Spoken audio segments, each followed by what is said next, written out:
Good evening, everyone. Welcome to Weather or Not. I'm your host, Hannah Evans. And I'm your forecaster, Mike Susko. So, Mike, we had nice weather the past couple of days. Will it continue into this weekend? I don't know, Hannah. We'll have to wait and see in that forecast, but I can tell you this, you're going to want to get out and enjoy the upcoming weekend. Awesome, Mike. Thank you. So also on the show tonight, we have Nature in the News with an update on the tropics and also how yellow jackets become more aggressive in the fall. And we also have a feature by Matt Yarosewick on how weather impacts agriculture. But first, here is Nature in the News.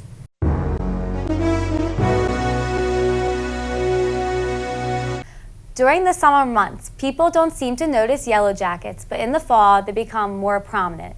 Weather has a huge impact on yellow jackets, and here is what you need to know. Summer is when yellow jackets thrive. The hot weather gives yellow jackets energy and brings more food. During the summer, yellow jackets are happy, and when they are happy, they do not sting. As the cooler weather approaches, it drives yellow jackets into a feeding outburst. When yellow jackets are angry, they are more likely to sting, and this becomes more prominent in the fall. So when you are walking around during the hot months of the fall, you are more likely to come in contact with a yellow jacket. They are more likely to sting because they become more aggressive as their natural food source declines. These bees love sweets, so you may notice them around your drinks and around you if you smell sweet. Their pestiferous activity will usually decline in the late fall. Another tropical cyclone made landfall this week in the United States. Tropical storm Imelda came ashore in Texas Monday afternoon near Freeport.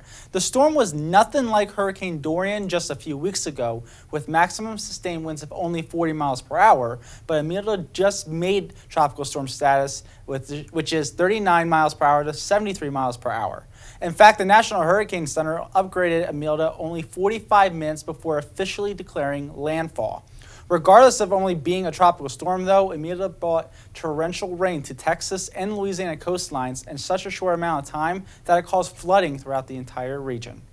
New research suggests that climate change can negatively impact the growth of bananas.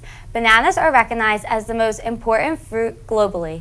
The rising temperatures and changing rainfall are causing a significant decline in crop yields. Although bananas are grown in warm regions, the increase in temperatures will lead to an increase in water demand, and this will threaten the crops. The increase in temperatures can also accelerate the spread of pests and diseases. A recent study showed that by 2050, any positive effects of climate change on bananas will be lessened. Some of the largest producers of bananas are predicted to show a negative trend as climate change continues. Researchers state that it is important to start preparing tropical agriculture for future climate change. Winter has arrived for parts of the Sierra Nevadas this past week. Residents and businesses in the Reno area of Nevada, which is just north of Carson City, posted pictures and videos on social media announcing the arrival of snow, while the Department of Transportation ordered chains and snow tires to be placed on vehicles traveling on the highway that connects Reno to Incline Valley at Lake Tahoe. A cold front moved into the region, bringing the snow to the higher elevations, but also whipping up those winds, too. They even managed to push a small plane off the runway at Reno Stead Airport on Monday. Luckily, though, no one was hurt in the accident.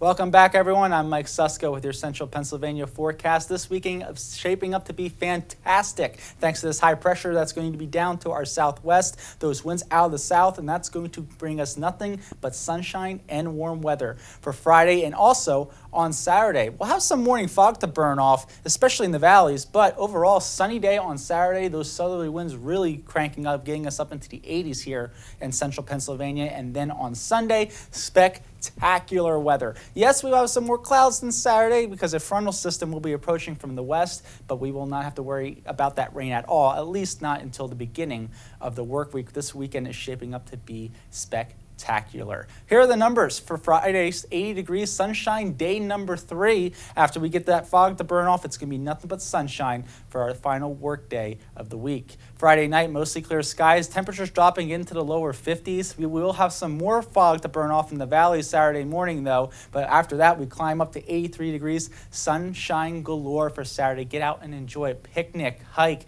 just go out and enjoy this weather because it's going to feel more like summer than the beginning of fall. And also on Sunday, we will have some more clouds in the afternoon, but mostly sunny skies and a high of 80 to finish off the weekend. Coming up next, how is weather going to be impacted by agriculture? Matt Yarosewick has that. When you walk into the supermarket to pick up your fruits and vegetables, do you ever stop and think where it all comes from? Or how much work it takes to grow those fruits and vegetables from seeds? Farmers all across the country and here in central Pennsylvania work tirelessly to grow the best produce you can buy. To do this, Mother Nature must cooperate, which is sadly not always the case. To learn more about just how weather impacts crops and even the businesses of local farmers here in central Pennsylvania, I took a trip just south of State College right here to Harner Farm and spoke to Chris Harner to get the inside scoop on how the weather impacts his farm and his business. Boy, just about everything you can imagine weather-wise can affect our crops. You know, whether it's too much rain, not enough rain, you know, we can get wind damage. Hail's a big one. Chris recalled a hailstorm in late June of 2014 that devastated his apple and peach trees, among other crops. He was able to salvage some of the fruit, but the majority was lost to the hail damage in just minutes. The other issue of late has been too much rain. The last couple of years we've had some issues because too much rain, disease problems on just about everything from apples to pumpkins. These diseases came from the fruits or vegetables sitting in mud or standing water, which resulted in the spoiling of the produce. During last year's growing season, it wasn't just Harner Farm that had issues with diseased fruits and vegetables. These problems were seen all across the state. The rains during the past few years have also challenged Chris's schedule. Yeah, the last 3 years, I mean, we've had some real issues getting stuff done in a timely manner and getting in the fields on time. And so, it's been a real challenge. This year's growing season has not been as much of a challenge. The rains have helped grow an abundance of produce this year and have not been so much that they cause diseases in the fields. The sunny weekends this past summer also brought a great feeling to the farm. Oh yeah, you know, luckily this summer, you know, for us we have a retail place here, so we want nice weather on the weekend. So this summer, it's been really nice almost every weekend. So we've lucked out as far as that goes, because if it's raining and bad weather, you know, nobody wants to go out and, you know, come visit a farm and like walk around and pick apples or do anything. So that's important for us. Everything these farmers live and breathe is centered around Mother Nature. Whether she cooperates or not is a different story. There is one thing that we know for certain. Every farmer, including Chris, always has his eyes to the skies. You know, I go to wake up in the morning watching the weather, go to bed at night watching the weather, and, you know, it just affects everything, you know, from your planning to scheduling to, you know, how much help you need when you can get it. And, you know, I mean, it's hard to explain how important it is to this business and this line of work. So as you can see, weather really does impact the crop and the business of local farmers across the country and here in State College and central Pennsylvania. So make sure you come check out Harner Farms just south of State College on Route 26. For Weather or Not, I'm Matt Yarosewick.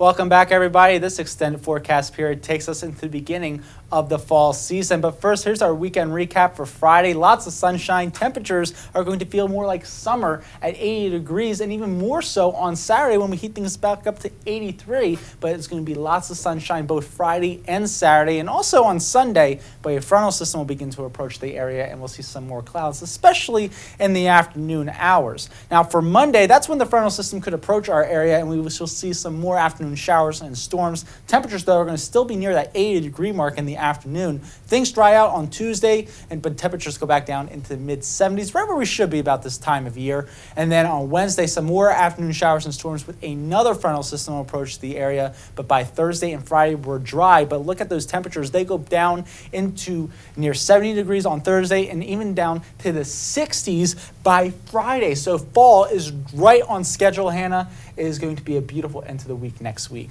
Yes, we had some pleasant weather this week. I love to see it continuing into the weekend with that fall weather coming later in the week. And you know what? As we move into fall, not only do we have the weather changing, but we also have daylight changing. Yes, so earlier in this episode, we asked you the whiz quiz question, and the question was, which day loses the most sunlight in the month of September? Was it A, September 8th, B, September 16th, C, September 20th, or D, September 26th? And the answer is D, September 26th. And from September 25th to September 26th, we lose about 2 minutes and 40 seconds of daylight. You know, that's not a lot on a day-by-day scale, Hannah, but when you add it up over a week, that's about 15, 16 minutes, and you certainly will notice that. And that, you know, over a period, 1 month period, that's about an hour. Yes, so that's a lot of daylight we're losing, which is really sad, kind of moving into the fall months from the summer. Yeah, I mean, I don't know about you. I personally prefer the summer daylight timing and, you know, the longer days than the longer nights. Yeah, I like it a lot better too. So that's all the time we have today. Join us next week on Whether or Not. I'm Hannah Evans. And I'm Mike Susko.